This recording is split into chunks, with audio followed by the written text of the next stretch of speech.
Deməli, ədədin standart şəkli anlayışı, ədədin standart şəkli. Bu yalnız müsbət rasional ədədlərə aid edilən bir anlayışdır. Yəni, yalnız müsbət rasional ədədlər.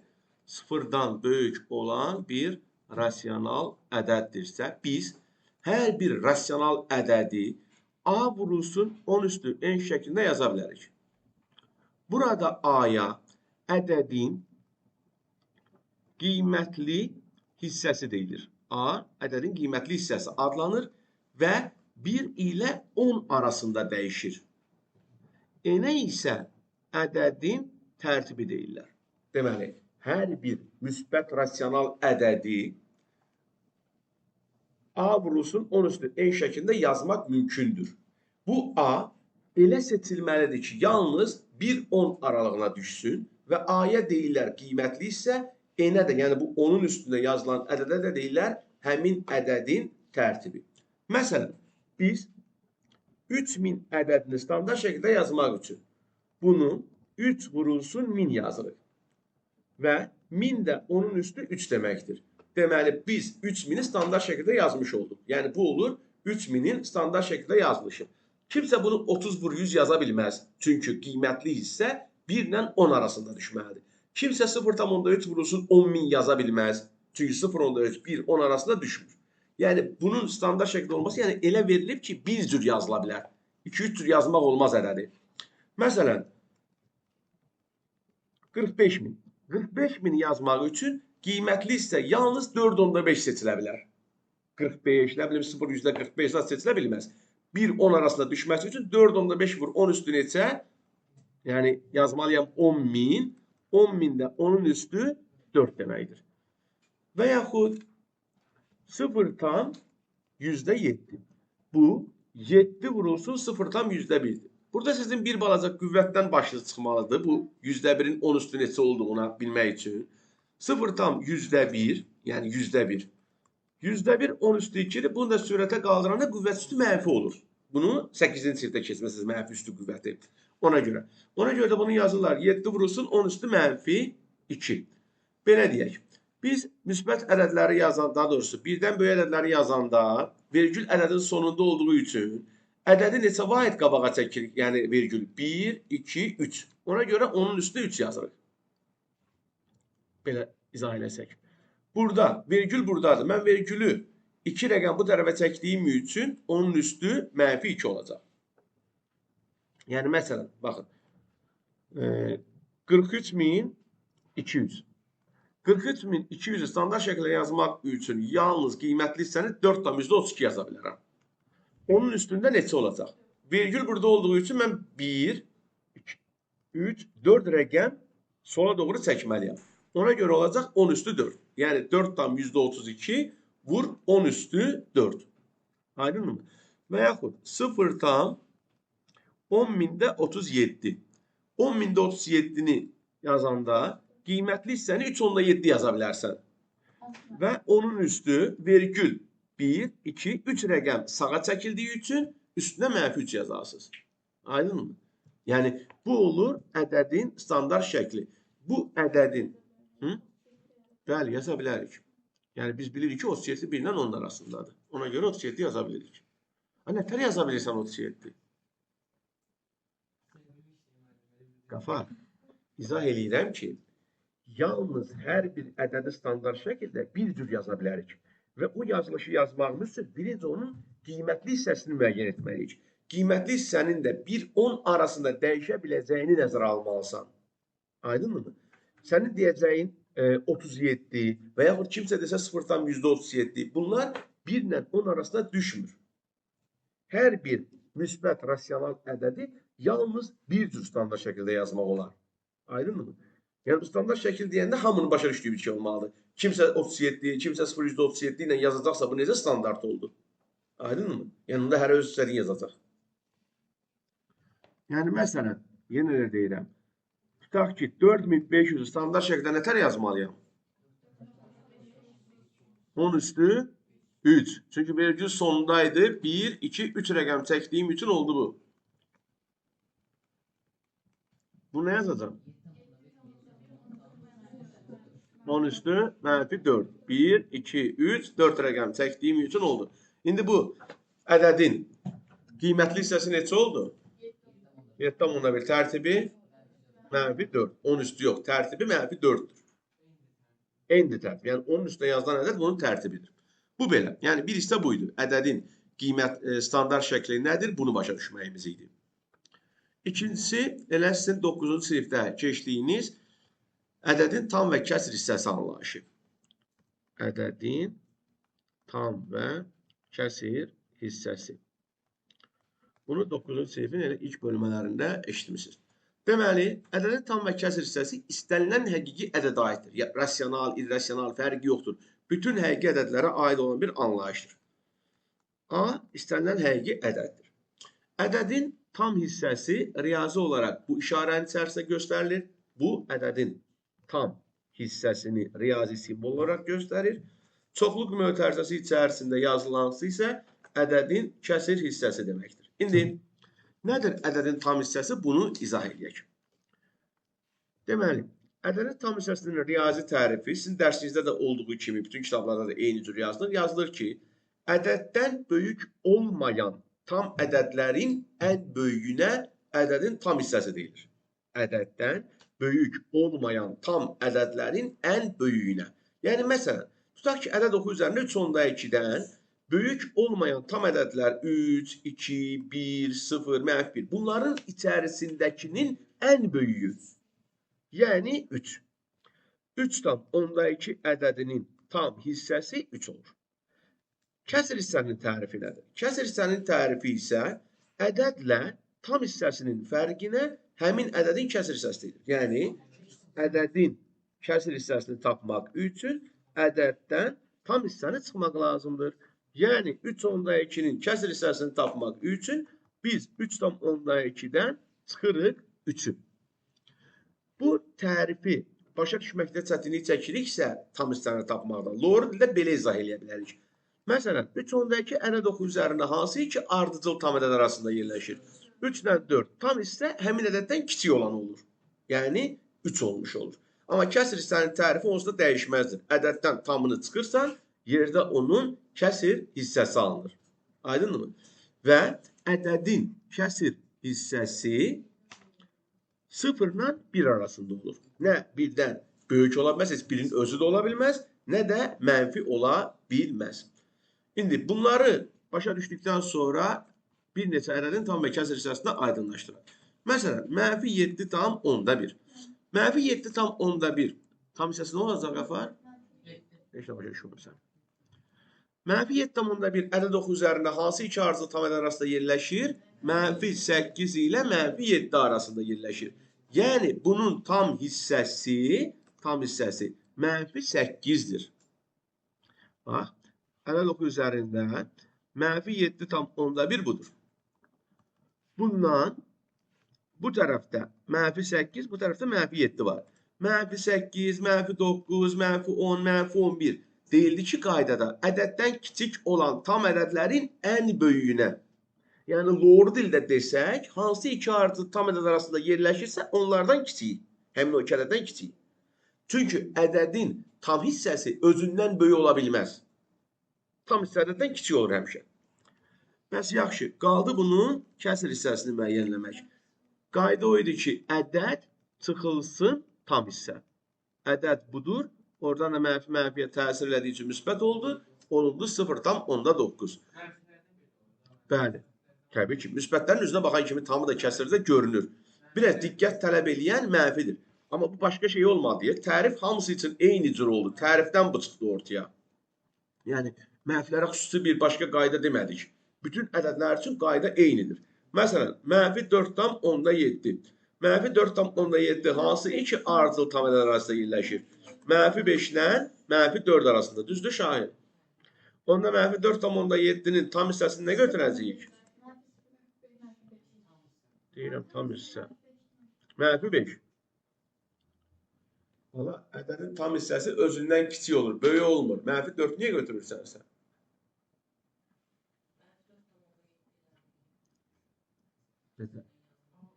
Hə. Niyə götürməliyik? Mən bir saatdır nə danışıram qafar eləmək? Şahin. İzah edirəm ki, bax, riyazi olaraq izah olundu ki, hansı iki ardıcıl bir riyazi tərifi dedim, bir də lower dil izah elədim. Bax, ədəd oxu üzərində mənfi 4,7-dən sağda və solda yerləşən tam ədədləri düzün. Biz başa düşürük ki, bu mənfi 5-dən mənfi 4-ün arasında yerləşən bir ədəddir. Ədəd oxunda düzdür. Qaydada deyilir ki, ədədin tam hissəsi nə deməkdir? Ədəddən böyük olmayan, yəni kiçik olan, böyük olmayan tam ədədlərin ən böyüyünə həmin ədədin tam hissəsi deyilir. Ədəddən böyük müsbətdir elədi. 4,7 hansı ədədlərin arasında yerləşir? 4, 5, burada 3, 2, bu 2 idi. İndi bunlar böyük olmayanların ən böyüyü. Yəni bütün ədədlərdə qayda eynidir. İstəyir tam olsun, istəyir kəsr olsun, istəyir rasional olsun, istəyir irrasional olsun. Qayda dəyişmir. Yəni bunun tam hissəsi 4-dür, bunun tam hissəsi mənfi 5-dir. Kəsr hissə heç vaxt mənfi olmur. Müsbət 0 onda üstür. Çünki sən bildin ki, tam hissə nədir? Mənfi 5-dir. Kəsr hissəni tapmaq üçün qafar dedik ki, ədəddən çıxırıq tamını. Ədəddən tam hissəni çıxanda alınır onun kəsr hissəsi. O da elir mənfi 4,7 üstə gəl 5, yəni 0,3. Aydındır? Yəni bunu deyirik. Xeyr, kəsr hissə hər zaman müsbət olur və 0-1 arasında olur. Nə 0-dan kiçik ola bilməz, nə də 1-dən böyük ola bilməz. 0 ola bilər. Çünki, məsələn, tam ədədlərin, tutaq ki, 7-nin, 7 ədədinin tam hissəsi ilə 7-dir. Kəsr hissəsi də 0-dır. Çünki bu tam ədəd olduğu üçün kəsr hissəsi 0-dır, tam hissəsi 7-dir. Yaxşı, kök altda 13. Kök altda 13. Ədəd oxu üzərində hansı iki ardıcıl tam ədəd arasında yerləşir? 3-dən 4. Başa düşdün niyə 3-dən 4 yerləşir? Bəli. Natural ədədlərin kvadratlarını nəzərə alıb fikirləşirlər ki, 13 hansı iki tam kvadrat ədədin arasındadır? 9 və 16-nın. Yəni 13 9 ilə 16-nın arasında olduğu üçün kök altda 13-də 3 ilə 4-ün arasında olacaqdır. Düzdürmü? 3 ilə 4-ün arasında olduğu üçün də onun tam hissəsi olur 3. Kəsr hissəsi isə olur kök altda 13 çıx 3. Belə də qalır. Kök altda 13 çıx 3. Olmur bala, olmur. Ayvana. Kök altda aynen kök altda B'ni toplayanda kök altda A üstə gəl B və yaxud da ki çıxanda kök altda A minus B eləmir. Eləmir. Gəl baxaq. Vuranda və böləndə olur. Gəl baxaq. Bunlardan kök ala bilirsən də. Neçə eləyir? İndi gəl toplayaq. Nə oldu? İndi 7 ilə 5 eyni ədədiymiş. Yəni ayrı-ayrı kökləri toplayıb bir kökün altında yazmaq və yaxud ayrı-ayrı kökləri çıxıb bir kökün altında yazmaq olmur. Yalnız vurmaq və bölmək olar. Aydınmı? Yəni kökün dərəcəsinin aidiyyəti yoxdur. Kub kökləri bu belədir, 9-cu eninci dərəcədən kök keçmişsiniz. Yəni bütün köklərə aiddir. Ancaq eyni, yəni vurduqda və böldükdə eyni kökün altında yaza bilirsən.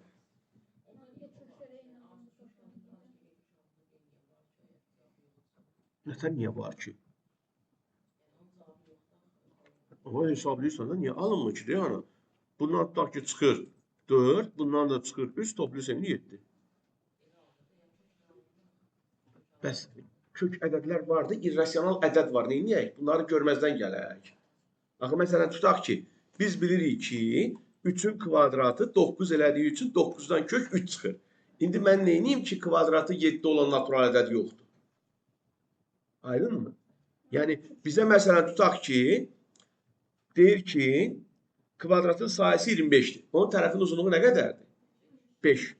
İndi kvadratın sahəsi 11-dir. Bunun tərəfinin uzunluğu neçədir?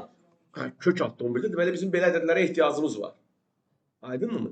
Yəni, natural ədəd bu sualın cavabını verə bilmir. Çünki elə bir natural ədəd yoxdur ki, deyək ki, kvadratı 11 edir. Və burada artıq bizim rasional ədəd anlayışımız kifayət etmədiyi üçün ortaya irrasional ədəd anlayışı daxil olubdur.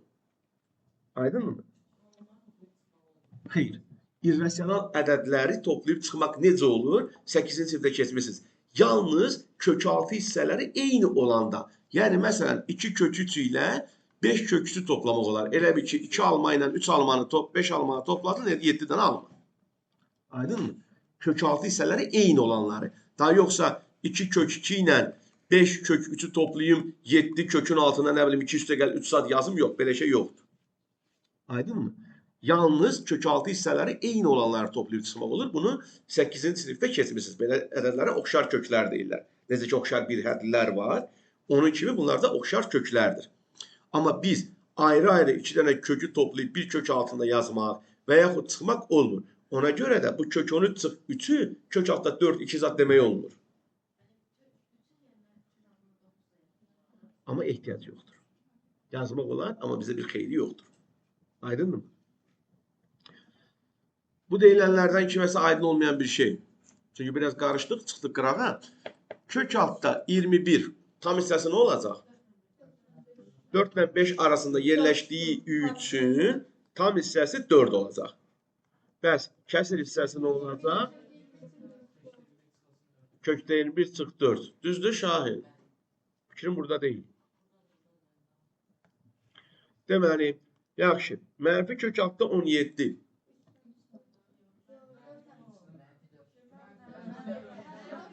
Hansı iki artılar arası yerləşir?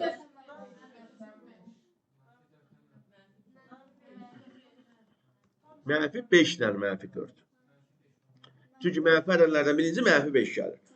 Ona görə bunun tam hissəsi nə olacaq? Mənfi 5. Qaldı ki, mənfi kök altda 17 çıx mənfi 5. Yəni mənfi kök altda 17 üstə gəl 5. Bunu da 5 minus kök 17 yaza bilərik. Aydındır? Yaxşı. Bəs mənfi kök altda 29'un tam hissəsi nə olacaq?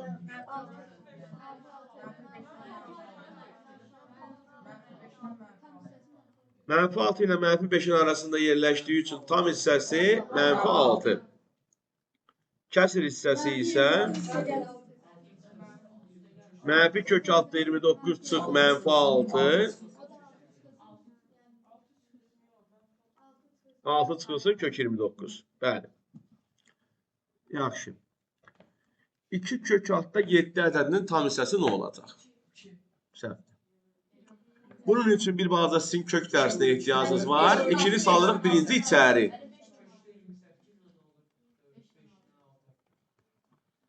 Eləyir kökdə 28. Yəni belə olanda kökün altına salmaq lazımdır.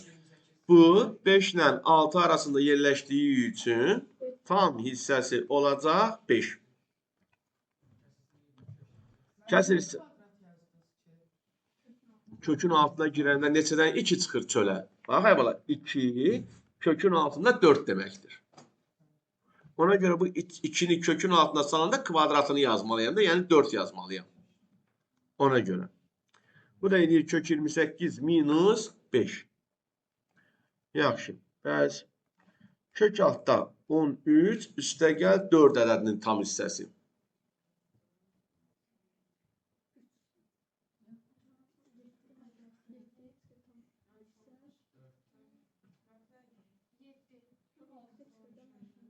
Yeddidir tam hissəsi.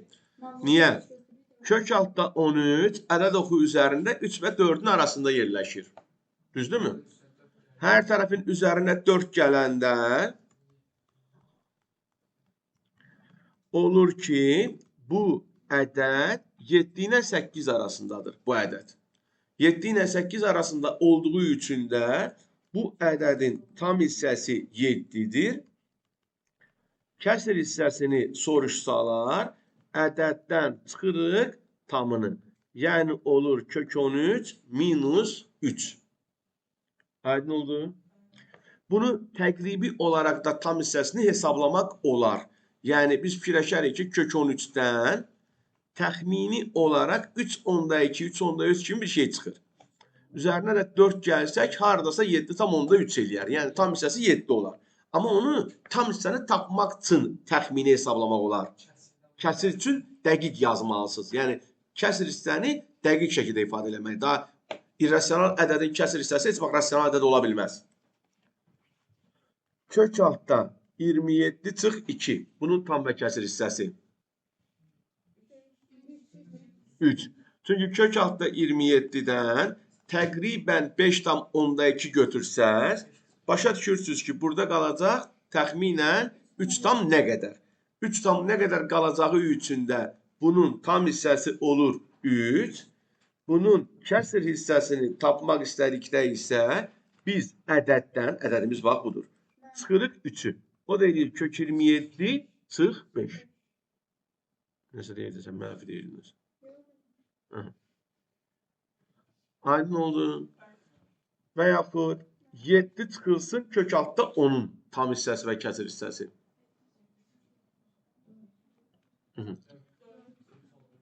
Kök altda 10'dan təxminən 3 tam 10/3 olsun. Onda yaxşı. 7'dən 3/3 çıxan ətər 4 qalır. 3 tam 10/7 olur da bu təxminəndir. Bu bizə bunun tam hissəsini tapa bilmək üçün bir fikir verir. Bunun tam hissəsi nə olur? 3. Çünki 3/7'dirsə bunun tam hissəsi 3'dür. Qaldı kəsir hissəsi. Bunun üçün də ədəddən çıxırıq. Bəli, 4 çıxılsın, kökdə 10 qalır. Aydın olur. Uğur. Mənim nəsə aydın olur deyəsən. Sonra kök altdan 11 çıxılsın 5.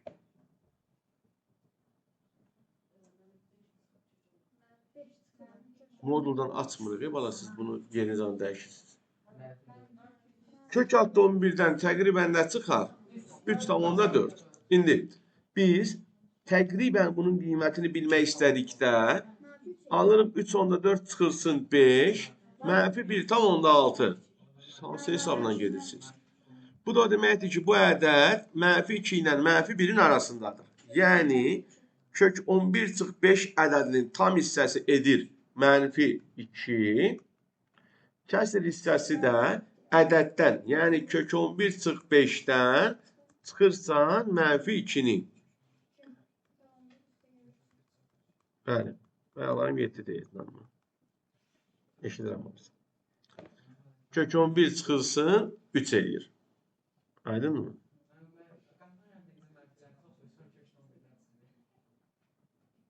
O nəsə mənfi nəzərə almadı. Orada çıxmanın yerinə elə hesabları.